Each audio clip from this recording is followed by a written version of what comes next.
দেখলেন মেয়েকে যে মাথার চাঁদি থেকে নিয়ে তালা পর্যন্ত দেখতে কেমন।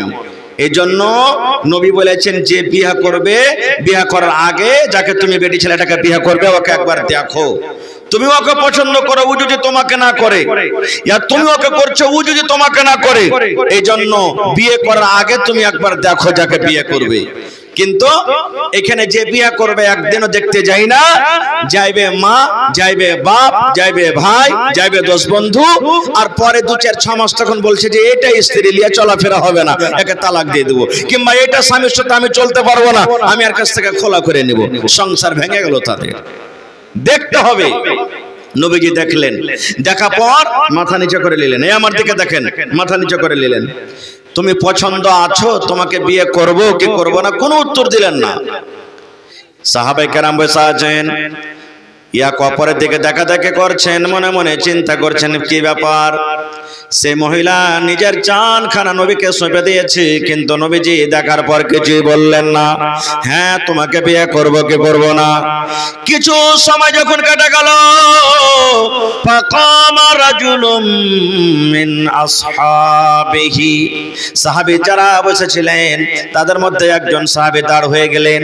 আল্লাহ রাসূলকে বলছেন, ইয়া রাসূলুল্লাহ, আল্লাহ নবী গো, সে মেয়ে ছেলে আপনাকে নিজের জানখানা সঁপে দিয়েছি, আপনার যদি দরকার না থাকে, আপনার যদি প্রয়োজন না থাকে, আপনি যদি তাকে বিয়ে না করেন, নবী গো আমার দরকার রয়েছে, দয়া করে ওই মেয়েটার বিয়ে আমার সঙ্গে আপনি লাগিয়ে দেন। আল্লাহ রাসূল, আপনার যদি দরকার না থাকে বিয়ে করার, আমার দরকার রয়েছে, ওর সাথে আমার বিয়েটা লাগিয়ে দেন। এবার রাসূল বলছেন, হাল ইনদাকা মিন শাই, এই তোমার কাছে কিছু আছে মোহর দিতে পারবে? মোহর দেওয়ার মতন কিছু আছে তোমার কাছে? বলছেন, লা ইয়া রাসূলুল্লাহ, না আমার কাছে কিছু নাই, মোহর দেওয়ার মতন কিছু নাই, আমি গরিব মানুষ। আল্লাহ রাসূল বললেন, ওরে আমার সাহাবী, যদি তুমি সে মেয়েকে বিয়ে করতে চাও, মোহর আদায় করতে হবে বাবারে, মোহর তোমাকে দিতে হবে। যাও বাড়িতে চলে যাও, দেখো তুমি কিছু পাও কিনা। সেই সাহাবী বাড়ি চলে গেলেন। বাড়ি যাওয়ার পর বাড়িতে খোঁজাখুঁজি করতে লাগলেন মোহর দিব বলে। এবার কত রকম খোঁজাখুঁজি করলেন, কিন্তু বাড়ি থেকে কিছুই আনতে পারলেন না।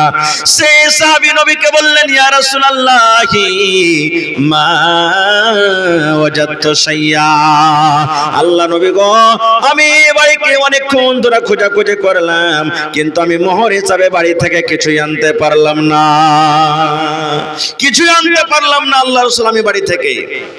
দয়ার রাসূল বলেন, এক কাজ করো, উনজুর ওয়ালাউ খাতামান মিন হাদিদ, বাড়িতে যাও, যদি একটা লোহার আংটি পাও, সোনা চাঁদি নয়, সামান্য একটা যদি লোহার আংটি পাও, ওই লোহার আংটি তুমি নিয়ে এসো, এটা কি তোমার মোহর করে তার বিয়ে লাগিয়ে দিতে হবে। সেই সাহাবী চলে গেলেন। আমাদের মতন তো নয়, বাড়িতে টাকা না আছে তো কি হলো রে, মোবাইল আছে বিক্রি করে দেব, সাইকেল আছে বিক্রি করে দেব, ধান আছে বিক্রি করে দেব, গম আছে বিক্রি করে দেব। সেই সাহাবী বাড়ি চলে গেলেন। ওরে সুবহানাল্লাহ, বাড়িতে অনেকক্ষণ ধরে খোঁজাখুঁজি করলেন, কিন্তু সেই সাহাবী একটা লোহার আঙ্গুঠি পর্যন্ত বাড়িতে খুঁজে পেলেন না।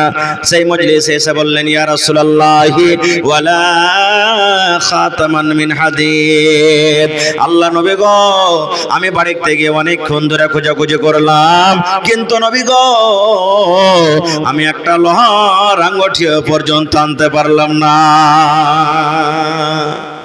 আল্লাহ রাসূল বললেন, কে তাহলে কেমন করে বিয়ে হবে, তুমি তো একটা সামান্য লোহার আঙ্গুঠি আনতে পারলে না। তখন সেই সাহাবী বলছেন, ওয়ালাকিন হাসা ইজারি, নবীজি আমার পরনে একটা লুঙ্গি তোহামদ আছে। রাসূল বললেন, মা তাসনাউ বিজারিক, লুঙ্গি নিয়ে কি হবে? বলছেন, নবীজি লুঙ্গিকে 2 ভাগ করব, এক ভাগ তাকে মোহর হিসাবে দিয়ে দেব, ওড়নি দোপাট্টা করবে, আর এক ভাগ আমি নিজের পরনে রাখবো। আল্লাহ রাসূল বললেন, না, এই লুঙ্গিতে তোমার মোহর চলবে না, একে 2 ভাগ যদি করো, এক ভাগ তাকে যদি মোহর হিসাবে দিয়ে দাও, ওড়না দোপাট্টা ছোট হয়ে যাবে, হবে না, আর তোমার এক ভাগ পরা হবে না, এই জন্য তোমার এই লুঙ্গিতে চলবে না। সে সাহাবী বসলেন মজলিসে। কিছুক্ষণ পর আবার বাড়ির দিকে রওনা হয়েছে, আর বিয়ে হবে না, মোহর দিতে পারলাম না।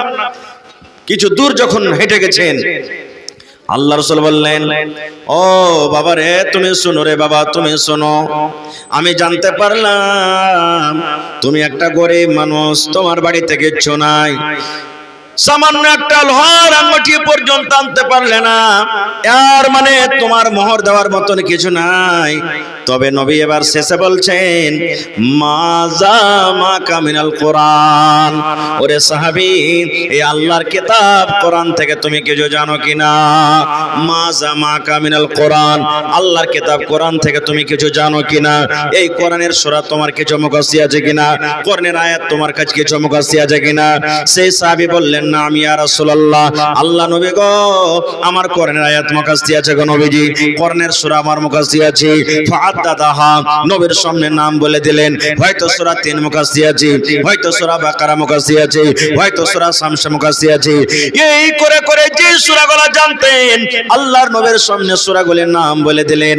এবার নবী বললেন, বাবারে, যে সূরাগুলো তুমি জানো ওই সূরা তুমি ভালো করে পড়তে পারবে কি পারবে না? সে সাহাবী বললেন, হুজুর পারবো। আল্লাহ রাসূল বললেন, ও আমার সাহাবী শুনে নাও, যে সূরা তুমি জানো, যে কোরআনের আয়াত তোমার মুখস্থ রয়েছে, ওই কোরআনের মধ্যে কে 30 খানা আয়াত ওই মেয়ে ছেলেকে শিখিয়ে দিবে, 30 খানা আয়াত তাকে তুমি শিখিয়ে দিবে। এই কোরআনের 30 খানা আয়াতকে আমি নবী মোহর করে তোমার সাথে আমি তার বিয়েটা আমি লাগিয়ে দিলাম। নারে তাকবীর! কোরআন কত বড় দেখেন নিয়ামত। টাকা নাই বাড়িতে, পয়সা নাই, কোরআনের 30টা আয়াতকে মোহর করে নবীজি তার বিয়ে লাগিয়ে দিলেন। বলবেন মৌলানা, তাহলে কোরআনের আয়াত মোহর চলবে? জি চলবে। যদি আপনার স্ত্রী যাকে বউ করবেন 1 টাকাতে যদি রাজি হয়ে যায়, 1 টাকাতেই আপনার মোহর হয়ে গেল। কিচ্ছু না পারেন, জুতার তাসমা ফিতা যা আছে, ফিতাতে যদি রাজি হয়ে যায়, ওইটা আপনার জন্য মোহর হয়ে গেল। কিন্তু হ্যাঁ, এখন আমরা কি করব? যখন লেনদেনের কথা হবে তখন বলবো যে 3 লাখ 4 লাখ 5 লাখ টাকার কথা বলবো, আর যখন মোহরের কথা হবে তখন বলবে, উদাহরণ দিবে যে অমুকের বেটার বিয়ে হয়েছে, 5000 টাকা তো দিয়েছিল, এটাই থাকতে দাও। মেয়ের পক্ষ থেকে যদি বলে যে না ভাই, একটা গরু গালার দাম দাও না, যে ভাই 10,000 টাকা দাও কম করে, না না না, ঘটা লেগে যাবে। দেখেন কত বড় বিজনেস করতে বসে, যখন ঘটা লেগে যাবে। হায় রে আল্লাহ, কোথায় আছে মুসলমান আমরা? তাহলে ভাই, কোরআনটা কার কিতাব? জোরে বলেন, আল্লাহর কিতাব। কোরআনে কোন রকম শক শুভা আছে? আল্লাহ রাব্বুল আলামিন কোরআনে বলেন, কোরআনে 1 নম্বর সূরা তারতিবে দিক দিয়ে সূরাতুল ফাতিহা, তার মানে মতলব আজকে আমি বলবো না। 2 নম্বরে কোরআনে একটা সূরা আছে সূরাতুল বাকারা। আল্লাহ রাব্বুল আলামিন প্রথম আয়াতে কোরআনের পরিচয় দিয়ে দিলেন, কোরআন কি জিনিস, কোরআন কাকে বলে, কোরআন কি কিতাব, কোরআনটা কার দেওয়া কিতাব। আল্লাহ তাআলা নিজে বলেন, আলিফ লাম মিম। এই যে কোরআনে আপনি দেখবেন আলিফ লাম মিম লেখা আছে, এই কোরআনে এগুলার কিন্তু মানা লেখা হয়নি। কোরআনে লেখা আছে কাফ হা ইয়া আইন সাদ, এক হরফে মুকাত্তাত বলা হয়েছে। কোরআনে এগুলার মানা লেখা হয়নি। আলিফ লাম রা কাফ নুন, এই করে করে কোরআনে যে হরফে মুকাত্তাত লেখা আছে, দেখবেন তরজমা খুলে দেখবেন, ওয়াল্লাহু আলামু বিমুরাদিহি, এই হরফগুলোর মানে কি আল্লাহ ছাড়া কেউ জানে না। তারপরে আল্লাহ বলেন, যালিকাল কিতাব, কোরআন একটা এমন কিতাব, কোরআন একটা এমন বই, কোরআন একটা এমন কিতাব যাতে কোন রকমের শক শোভা নাই রে, লা রাইবা ফিহি। এই কোরআন আল্লাহর কিতাব, আল্লাহর কিতাব হইতে কোন রকমের শক নাই, শোভা নাই। তারপরে আল্লাহ বলেন, হুদাল্লিল মুত্তাকিন, কোরআন মুত্তাকির জন্য হেদায়েত, যারা পরেজগার মুত্তাকি, মুত্তাকিদের জন্য হলো কোরআন হেদায়েত। ওরে সুবহানাল্লাহ। কিন্তু আজকে আমরা মুসলমান কোরআন খুলে দেখি না। আল্লাহ বলেন, রে দুনিয়ার মানুষ, ইন্না আরাজনাল আমানাতা আলাস সামাওয়াতি ওয়াল আরদি ওয়াল জিবাল, এই মানুষকে দেওয়ার আগে আল্লাহ রাব্বুল আলামিন সর্বপ্রথম কোরআন কাকে দিলেন? ইন্না আরাজনাল আমানাতা আলাস সামাওয়াত, আল্লাহ আসমানকে ডাক দিয়ে বললেন, আসমান রে, তুমি আমার আমানত মানে কোরআন নিয়ে নাও, তুমি আমার কোরআনটা নিয়ে নাও, তুমি আমার আমানত নিয়ে নাও। আসমান বলল, আল্লাহ সব কিছু আমি সহ্য করতে পারবো আল্লাহ, কিন্তু আমি কোরআনের ভার আমি সহ্য করতে পারবো না। ওয়াল জিবাল ইন্না রাজনাল আমানাতা আলাস সামাওয়াতি ওয়াল আরজি, আল্লাহ জমিনকে ডাকতে বললেন, জমিন রে তুমি আমার কোরআনের ভারটা তুমি নিয়ে নাও, এই জমিন তুমি আমার কোরআনটাকে তুমি নিয়ে নাও। এবার জমিন বলতে লাগলো, এই পাক পরওয়ারদিগার তুমি আরো বড় বড় বড় বড় পাহাড়টাকে আমার বুকে দিয়ে দাও, আরো বড় বড় পাহাড় দিয়ে দাও আল্লাহ, আরো মানুষের লোড ভার দিয়ে দাও আল্লাহ, আরো যত রকম নদী আছে পানি আছে আমার উপরে দিয়ে দাও, সব কিছুর আমি ভার সহ্য করতে পারবো, কিন্তু আল্লাহ জি আমি জমিনে কোরআনের ভার আমি সহ্য করতে পারবো না। আল্লাহ ৩ নম্বরে বলছে বল পাহাড়কে ডাকতে বললেন, পাহাড় রে আসমান ইনকার করে দিল, কোরআন নিল না, জমিন ইনকার করে দিল, নিল না। পাহাড় তুমি নিয়ে নাও, তুমি নিয়ে নাও, তুমি নিয়ে নাও। ওরে সুবহানাল্লাহ, আসমান জমিন পাহাড় আল্লাহর কিতাবটা যেমনই নাম শুনেছে, আল্লাহর কোরআনের যেমনই নাম শোনা, তারা ভয়ভীত হয়ে গেল, মনে হয় ভিতরখানটা তার চাকনাচুর হয়ে গেল, যার যার হয়ে গেল, থরথর করে কাঁপতে লাগলো। আল্লাহ সব কিছু সহ্য করতে পারবো, কিন্তু কোরআনের ভার আমরা সহ্য করতে পারবো না। হায় আল্লাহ, এই কোরআনের মান সম্মান আসমান বুঝেছে, জমিন বুঝেছে, পাহাড় বুঝেছে, কিন্তু আজকে আমরা মুসলমান হয়ে এই কোরআনের মান সম্মান আজকে আমরা বুঝতে পারি না। কোরআনটা কেন দিয়েছে আল্লাহ? কোরআনটা দেওয়ার উদ্দেশ্য কি? আল্লাহ রাব্বুল আলামিন বলেন, শাহরু রমাজান আল্লাযী উনজিলা ফীহিল কোরআন। আল্লাহ বলেন, দুনিয়ার মানুষরে আমি আমার পাক পবিত্র কোরআন রমজান মাসে আমি আল্লাহ নাজিল করে দিয়েছি, রোজার মাসে আমি আল্লাহ নাজিল করে দিয়েছি। হায়রে হতভাগা মুসলমান, আজকে আমার মায়েরা, খালারা, বোনেরা, দিদিরা রমজান মাসে শুধু কোরআনটাকে পড়বে, রোজার মাসে শুধু কোরআন পড়বে, বলবে বুবুরে আমার এক ফিরে হয়ে গেল, ভাইরে আমার এক ফিরে হয়ে গেল, ভাইরে আজ আমার 2 পারা হয়ে গেল, বুবুরে আমার 3 পারা হয়ে গেল। বন্ধুরে, এই কোরআনটা শুধু রোজার মাসে পড়ার কোরআন নয়। আল্লাহর নবী বলেছেন, মান কারা হারফান মিন কিতাবিল্লাহি, আল্লাহর কিতাব থেকে যে একটা হরফ পড়বে, ফালাহু হাসানাতুন, তার জন্য হলো একটা নেকি, ওয়াল হাসানাতু বিআশারি আমসালিহা, আর একটা নেকি হলো 10টা হরফের সমান, 10টা নেকির সমান। আল্লাহর নবী বলেছেন, লা কুলু আলিফ লাম মিম হারফুন, আমি নবী এই কথা বলবো না রে, এই কোরআনে যে আলিফ লাম মিম লেখা আছে এটা হলো একটা হরফ, ওয়ালাকিন নবী বললেন, আকুল, আমি এই কথা বলবো, আলিফুন হারফুন, আলিফ হলো একটা হরফ, ওয়া লামুন হারফুন, লাম হলো একটা হরফ, ওয়া মিমুন হারফুন, মিম হলো একটা হরফ। আল্লাহর রাসূল বলেছেন, আলিফ লাম মিম যদি কোনো আল্লাহর বান্দা এবং বান্দি নেকির খেয়ালে একবার পড়িতে পারে, আল্লাহ তাকে 30 খানা নেকি দান করবেন। আলহামদুলিল্লাহ, আলহামদু, আলিফ একটা হরফ, লাম একটা হরফ, হা একটা হরফ, মিম একটা হরফ, দাল একটা হরফ, আলহামদু 5টা হরফ আছে। একবার যদি আপনি পড়িতে পারেন বন্ধুরে, আল্লাহ রাব্বুল আলামিন 5 10 50 খানা আপনাকে আল্লাহ নেকি দান করবেন। এবার বলেন, এক হরফে যদি ওরে সুবহানাল্লাহ 10টা নেকি আল্লাহ আপনাকে দান করেন, তাহলে কোরআনে 30 পারা আছে, 114 সূরা আছে, এবং 6664 থেকে আয়াত বেশি কোরআনে আছে। এবার বলেন, প্রত্যেক হরফে হরফে আল্লাহ আপনাকে কত নেকি দান করবেন।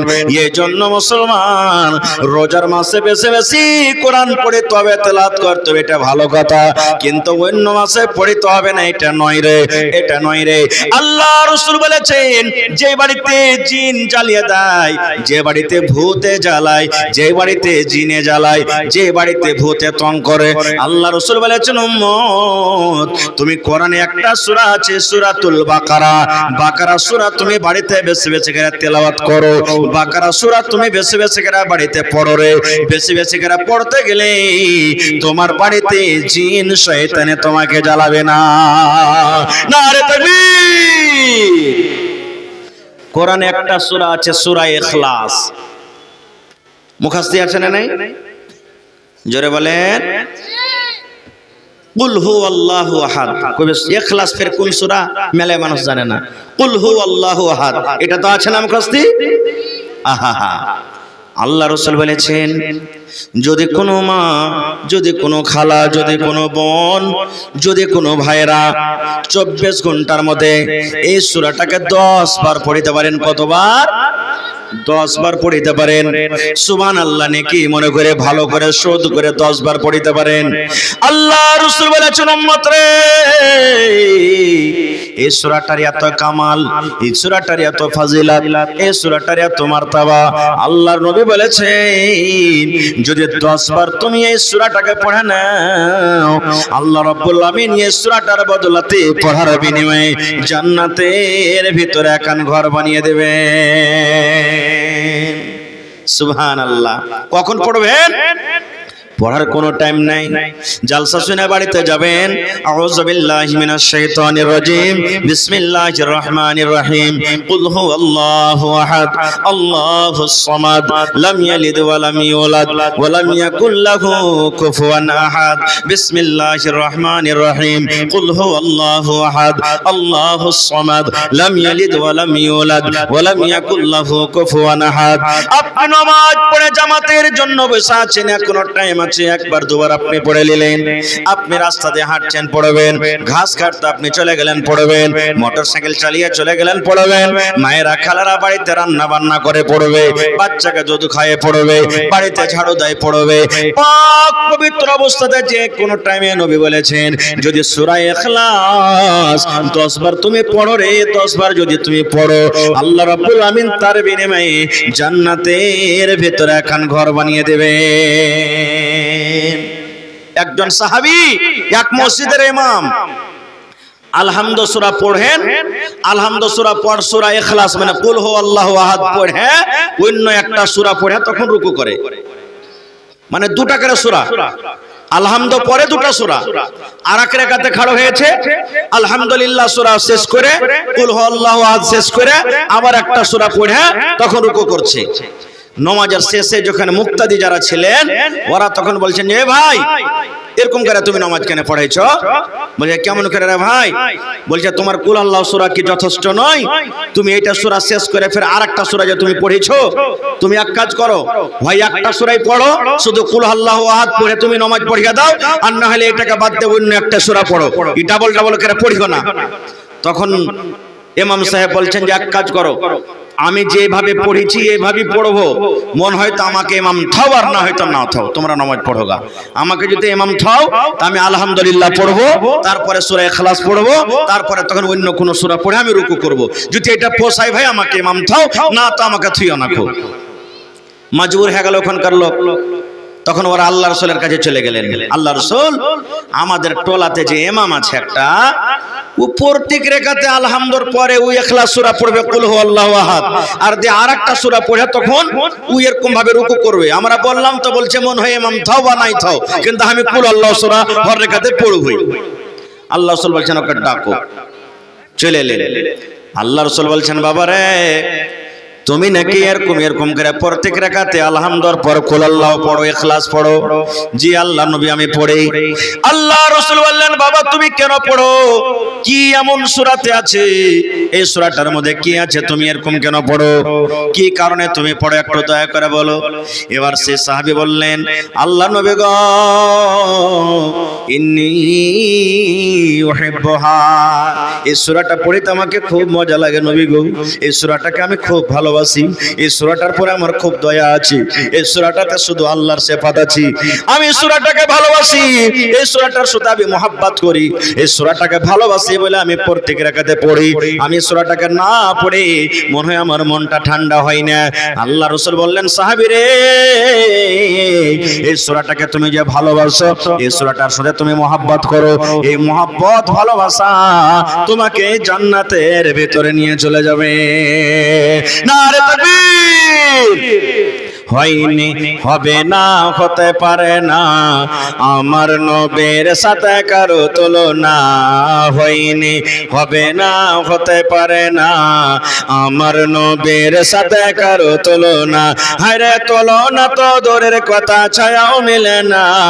হয়নি, হবে না, হতে পারে না, আমার নবীর সাথে কারো তুলনা।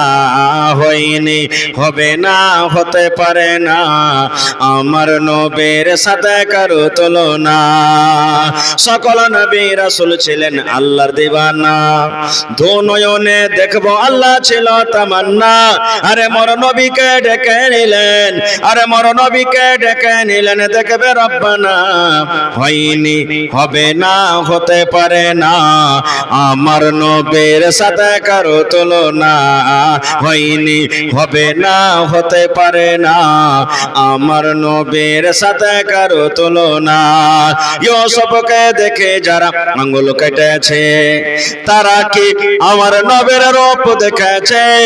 ইউসুফকে দেখে যারা আঙ্গুল কেটেছে, তারা কি আমার নবীর রূপ দেখেছে? আরে দেখতো যদি কেটে দিত, আরে দেখতো যদি কেটে দিত কলিজা খানা। হয়নি, হবে না, হতে পারে না, আমার নবীর সাথে কারো তুলনা। হয়নি, হবে না, হতে পারে না, আমার নবীর সাথে কারো তুলনা। যার শানে আল্লাহ তাআলা করলেন ঘোষণা, যার শানে আল্লাহ তাআলা করলেন ঘোষণা। খুলুকে আসিম আমার শাহে মদিনা, মুসলমানে নবী ছাড়া কিছুই মানে না, মুমিনে কোরআন ছাড়া কিছুই বোঝে না। হয়নি, হবে না, হতে পারে না, আমার নবীর সাথে কারো তুলনা। হয়নি, হবে না, হতে পারে না, আমার নবীর সাথে কারো তুলনা। নারে তাকবীর। তো ভাই, কোরআনের প্রতি মহব্বত আছে না নাই? জোরে বলেন আছে? কোরআনকে ভালোবাসেন? কোরআন ভালোবাসতে গেলে আল্লাহ ভালোবাসবে, আর আল্লাহ যাকে ভালোবাসবেন সেই লোকটার ঠিকানা কোথায় হবে বুঝলেন আপনারা? তা আজকে একটু পরীক্ষা করব আপনাদের, আসলেই এই কোরআনটাকে ভালোবাসেন কি বাসেন না? আহা হা, যত লোক এখানে বসে আছেন যারা কোরআন পড়িতে জানেননি, শিখেননি ছোটকালে, এখনো সময় আছে, কোরআনটা শিখেন। লজ্জা করতে হবে না, ইলম শিখতে গেলে কোনো লজ্জা নাই, লজ্জার কোনো কথা নাই। বড় হয়ে ইলম শিখেছেন সাহাবায়ে কেরাম। এই জন্য যারা জানেন না, বাড়িতে বেটি জানছে তো পড়িতে, বেটিকে বেটির কাছে শিখেন, বাড়িতে স্ত্রী জানে স্ত্রীর কাছে শিখেন, বাড়িতে বেটা জানছে বেটাকে বসিয়ে দেন, বহু জানছে বহুকে বলেন। এতখানিও না পারেন, কমপক্ষে বেটা বেটি বহু স্ত্রী যারা পড়িতে জানে, প্রত্যেক নামাজ পড়ে যদি নাও পারেন, ফজরের পর, কম করে আসরের পর, কিংবা যেটা আপনার ফুরসত হবে টাইম বাহির করে, বেটি রে এক রকম পড়াতো, বেটি বেটি রে একটা সূরা গালা পড়তো শুনবো আমি, বেটি রে একটু আল্লাহর কোরআনটা তেলাওয়াত করতো আমি শুনবো। কম করে এটা যদি করতে পারেন, আল্লাহ তাবারক ওয়া তাআলা আপনাকে নেকি দান করবেন। ভাইরে, এই জন্য নিজে শিখতে পারেননি আওলাদকে, ছেলে মেয়েকে অবশ্যই কোরআন শেখাবেন, মানে ইনশাআল্লাহ তাআলা। জোরে পড়েন ইনশাআল্লাহ তাআলা। তবে কোরআন শিখবেন কোথায়? মাদ্রাসাতে। তো মাদ্রাসা চালাইতে হবে টাকা দিয়ে, বিনা টাকাতে মাদ্রাসা চলবে ভাই? চলবে? আজকে একটু পরীক্ষা করব। আমি এক্ষুনি বললাম কোরআন কত পারার? জোরে বলেন। দেখি কোন আল্লাহর বান্দা আছেন, মাওলানা আমি 30 পারার দাম 30,000 টাকা আমি জমা করে দেব স্টেজে। যদি পারেন কোন আল্লাহর বান্দা, দেখি। কোরআনের দাম আল্লাহ ছাড়া কেউ দিতে পারবে না। কোরআনের একটা হরফ জের জাওয়ারের দাম মানুষ দেওয়ার ক্ষমতা রাখে না। আল্লাহ তার পূর্ণ বদলা দান করবেন। তবে কোরআনের প্রতি ঈমান, তার ইজ্জত সম্মানকে রেখে 30টা লোক আমি দেখি, যদি পারেন একটা লোক 30,000 টাকা দিয়ে দেন। যদি না পারেন 10 টাকার 1000, 3টা লোক লাগবে। এটাও যদি না পারেন 5 টাকার 1000, 6টা লোক লাগবে। এটাও না পারেন 2000 টাকা করে দেন, 15টা লোক লাগবে। আর না হলে ভাই আমার 1 পারা করে দাম 1 টাকার 1000, 1000-এ 1 পারা।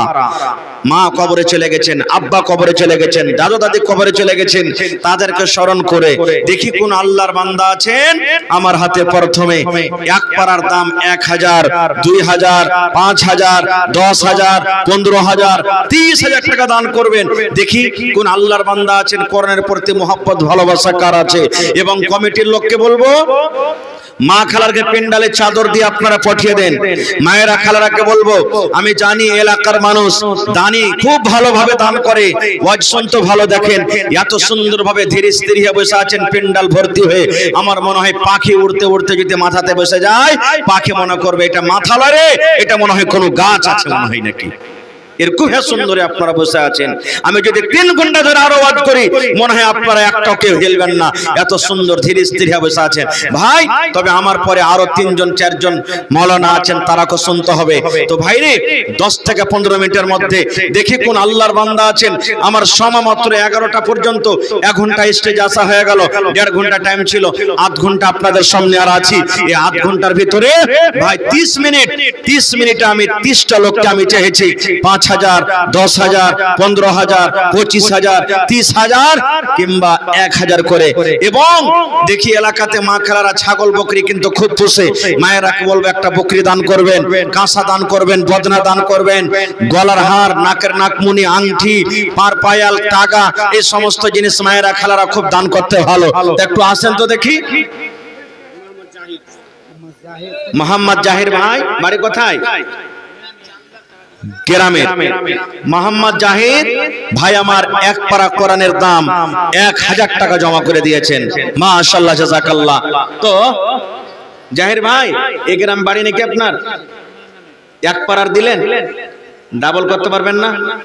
জি, আচ্ছা ঠিক আছে ভাই। 30 পারার মধ্যে 1 পারা পেয়েছি, মাশাআল্লাহ। এই দেখেন, আকবরের বহিন মার জন্য, একটা বহিন আমার নিজের মার জন্য 1 পারা কোরআনের দাম না।